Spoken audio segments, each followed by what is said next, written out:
तो अब मैं आपको एक हाइपोथेटिकल सिचुएशन में लेकर जाऊंगा। कुछ देर बाद आप अपने आप को उसी हाइपोथेटिकल सिचुएशन में पाएंगे। Let's begin.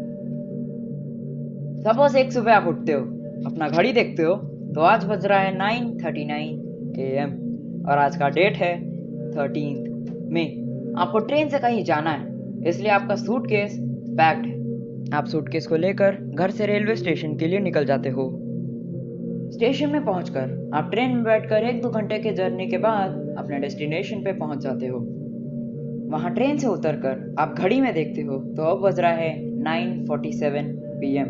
आपको लगता है कि रात में ट्रैवल करना सही नहीं होगा, इसलिए आप वहीं से ही रूम बुक करते हो।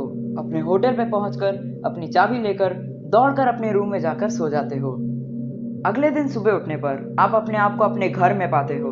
आप घड़ी देखते हो तो अभी बज रहा है 9:39 AM और आज का डेट है 13 मई। जी हाँ, आप एक टाइम लूप में फंस चुके हो। आप हर दिन उस 13 तारीख के दिन को जियोगे। आप कभी भी उस दिन से बाहर नहीं निकल सकते। आप हमेशा के लिए वहां फंस चुके हो।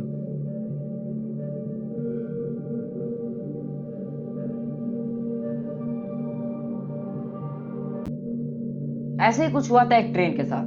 ये बात है 1911 की, 1911।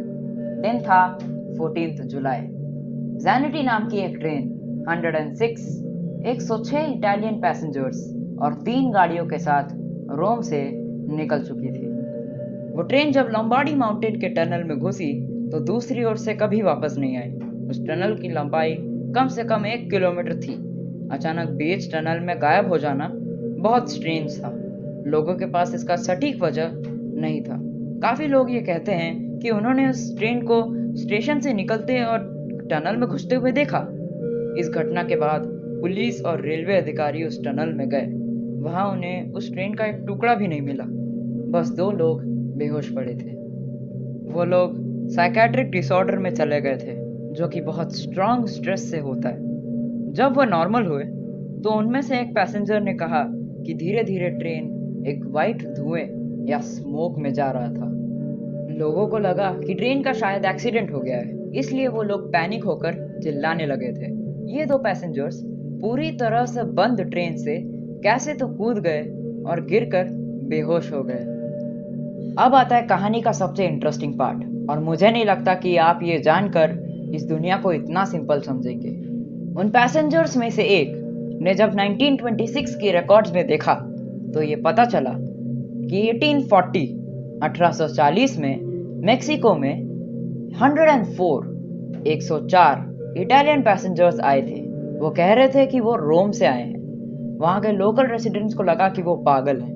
उनके कपड़े और चीजें उस समय से मैच नहीं कर रहे थे। फाइनली उन्हें साइकेट्रिक हॉस्पिटल में भेज दिया गया। उनमें से एक के पास एक तंबाकू का बॉक्स था जिसका मैन्युफैक्चरिंग ईयर 1907 था। और ताज्जुब की बात है कि वो बॉक्स अभी भी मेक्सिको में रखा हुआ है। काफी साल बाद 1955 अक्टूबर 29 में भी यूरोप में इस ट्रेन को देखा गया। एक 3 कार ओल्ड फैशन ट्रेन को प्योटर उस्टीमेंको ने बिना आवाज के चलते हुए देखा, जो जावालिंची यूक्रेन में एक छोटे से गांव से दूर नहीं था। इस ट्रेन को काफी सारे देशों में देखा गया, जैसे रशिया, जर्मनी, इटली, रोमानिया और इवन इंडिया में भी इसे देखा गया। जिन भी लोगों ने इसे देखा सिर्फ एक चीज बोली, the ancient train with 3 cars without a machinist with Windows shut with curtains. Russia में इस ट्रेन को क्रीमिया में देखा गया। देखने वाले ने कहा कि वो ट्रेन नॉन एग्जिस्टेंट रेल्स पर चल रही थी और उसने चिकन्स को टक्कर भी मारी। साल 1991 में वो ट्रेन पुल्टोवा में देखी गई। उसी साल एक पैरानॉर्मल एक्टिविटीज का साइंटिस्ट उस ट्रेन में कूद गया। रिसेंट टाइम्स के अनुसार वो साइंटिस्ट अभी भी गायब है। जो लोग मिस्ट्रीज में इंटरेस्ट रखते हैं वो लोग कहते हैं कि ये ट्रेन पैरेलल डायमेंशन में गायब हो गई है, या फिर टाइम लूप में फंस गई है, या फिर समय में खो गई है, lost in time. Specially science time loop जैसे चीजों पर विश्वास नहीं रखता, क्योंकि इन चीजों को प्रैक्टिकली प्रूव नहीं किया जा सकता। मुझे तो लगता है ये स्टोरी सच है। बाकी लोग कहते हैं कि इसका कनेक्शन दूसरे स्टोरीज के साथ भी हो सकता है। आपको क्या लगता है? Fun fact, the Lombardy Mountain Tunnel was destroyed during the First World War. The model of the tunnel is kept in a railway museum with 3 cars. अगर ये वीडियो देखने के बाद आपको खिड़की से बाहर ज़ैनिटी ट्रेन दिखे तो आप क्या करोगे? उम्मीद है आज के वीडियो से आपने कुछ नया सीखा होगा। पसंद आया तो लाइक कर देना और चैनल को सब्सक्राइब कर देना। बाय।